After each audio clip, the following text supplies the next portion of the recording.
there just isn't really an alternative. Petrol, diesel or EV, you name it.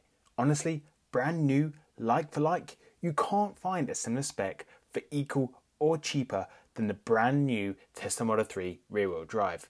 And I'm being deadly serious. Let me know in the comments if I'm missing something blazingly obvious, but I'm confident I haven't. Now, before you get your knickers in a twist, I'm all for consumer choice and for alternatives, but at present the facts simply don't lie. Not even the BYD seal is up to the job on spec or price. Valiant effort, but not quite there yet.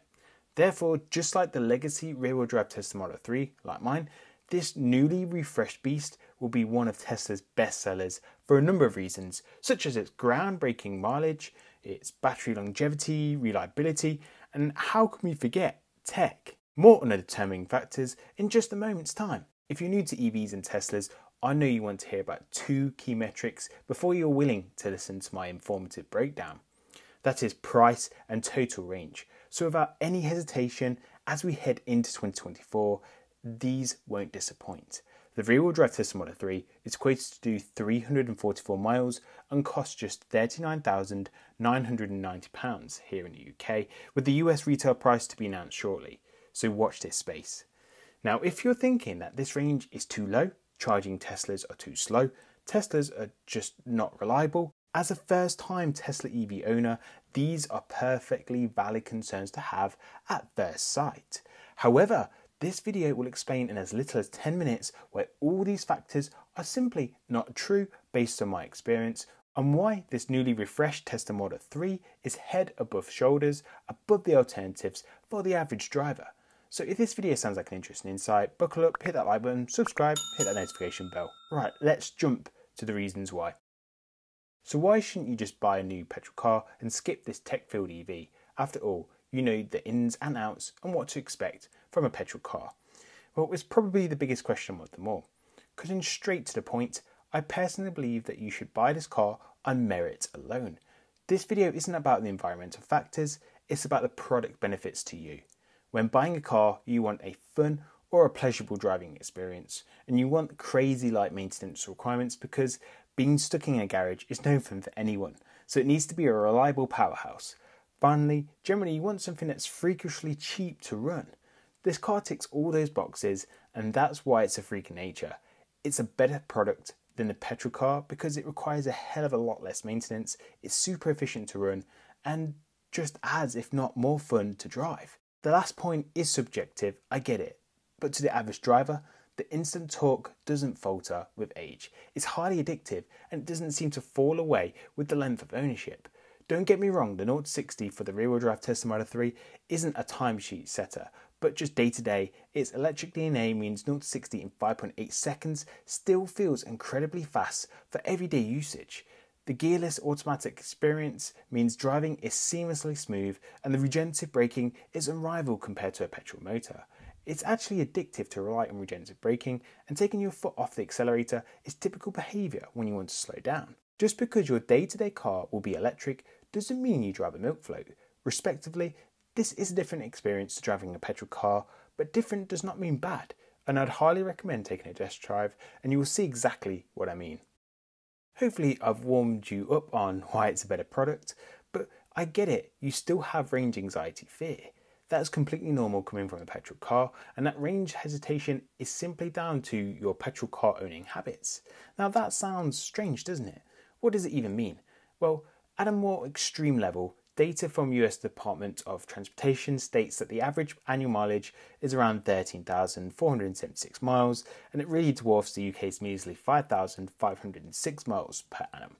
But at 13,476 mile figure, if you convert that to a weekly figure, that's equivalent to driving 260 miles a week. So for most people, they have off-road parking at home, and so they have access to home charging facilities, even via your typical home plug socket is acceptable. And I think the core thing to understand about range here is that your new EV habit, you'll be able to charge at home when you get home.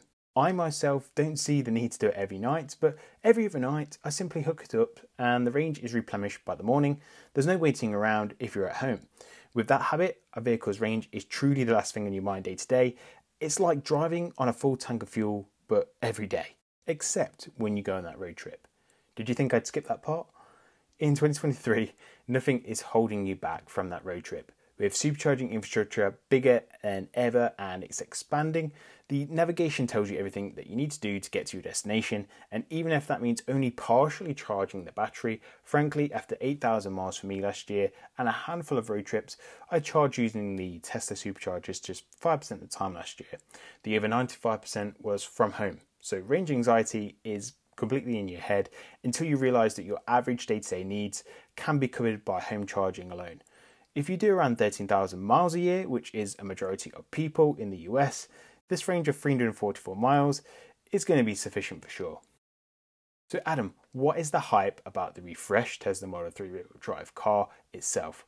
Well, I cannot stress every Tesla is a Tesla experience, even the base rear-wheel drive Tesla Model 3. But what is that Tesla experience?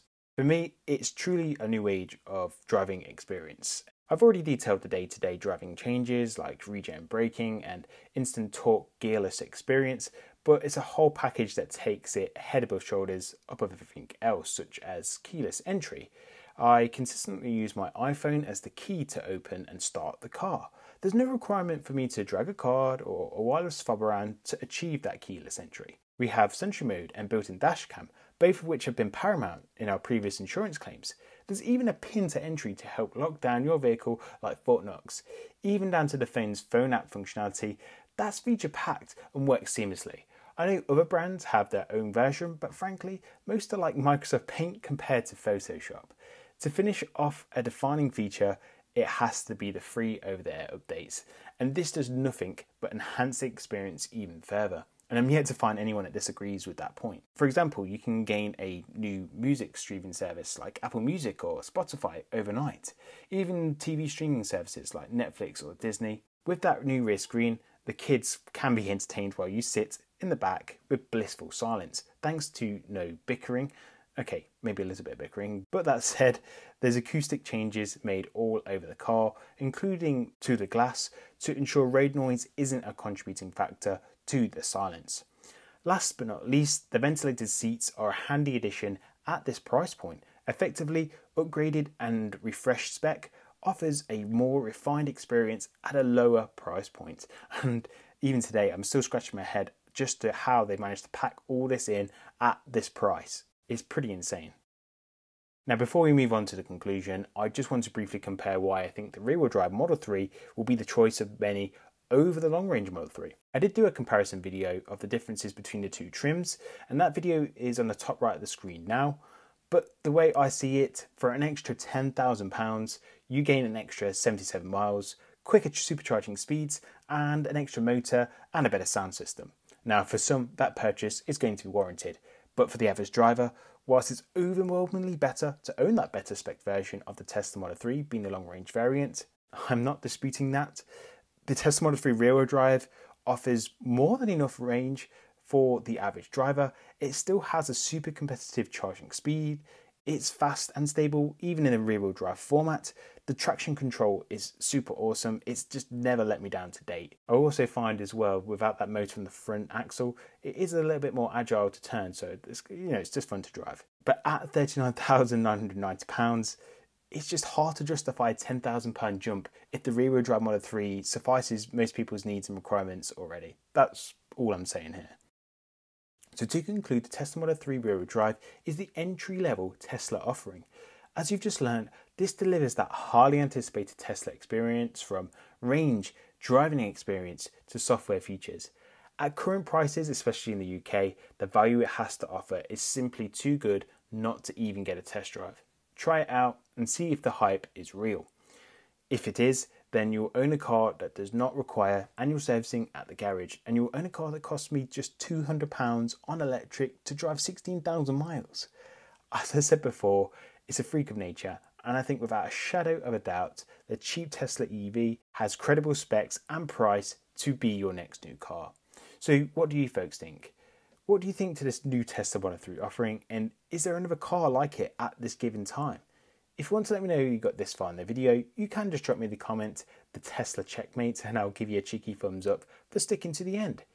Don't forget to subscribe, like the video, share this video with your friends and family, Thank you for tuning in, and I'll see you in the next one.